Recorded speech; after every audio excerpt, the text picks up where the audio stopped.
Hello, എല്ലാവർക്കും നമസ്കാരം. ഞാൻ ഡോക്ടർ ശ്രീലക്ഷ്മി VS. ഭക്ഷണം കഴിച്ച ശേഷം നെഞ്ചെരിച്ചിൽ അനുഭവപ്പെടാറുണ്ടോ? തുടർച്ചയായി അസിഡിറ്റി ഉണ്ടാകുന്നവർ ഭക്ഷണക്രമവും ജീവിതശൈലിയും ശ്രദ്ധിക്കണം.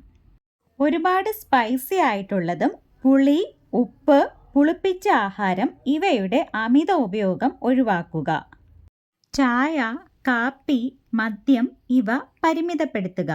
രാത്രി ഒരുപാട് ലേറ്റായി ഭക്ഷണം കഴിക്കുന്നത് ഒഴിവാക്കുക. ഭക്ഷണം നന്നായി ചവച്ചരച്ച് കഴിക്കുക. ഇത് ദഹനത്തെ മെച്ചപ്പെടുത്തുന്നു. ഇത് ഉമിനീരിൻ്റെ ഉൽപ്പാദനം വർദ്ധിപ്പിക്കുകയും ശരീരത്തിൽ ദഹനത്തിന് ആവശ്യമായിട്ടുള്ള അളവിൽ മാത്രം ആസിഡ് ഉൽപ്പാദിപ്പിക്കുകയും ചെയ്യുന്നു. അങ്ങനെ അസിഡിറ്റി കുറയ്ക്കുവാൻ സഹായിക്കുന്നു. നടത്തം പോലെയുള്ള ചെറു വ്യായാമങ്ങൾ, സ്ട്രെസ് കുറയ്ക്കുന്നതിനായി യോഗ, ബ്രീത്തിങ് എക്സസൈസ് എന്നിവ ശീലമാക്കുക.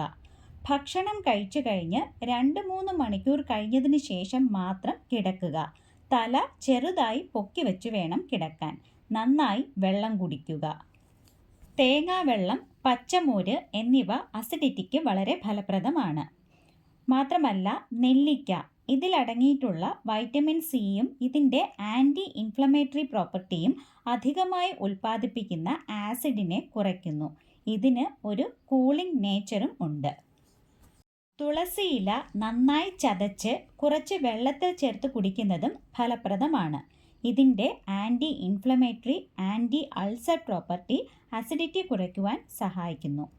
വീഡിയോ ഇഷ്ടമായാൽ മറ്റുള്ളവരുടെ അറിവിലേക്കായി ഷെയർ ചെയ്യുക.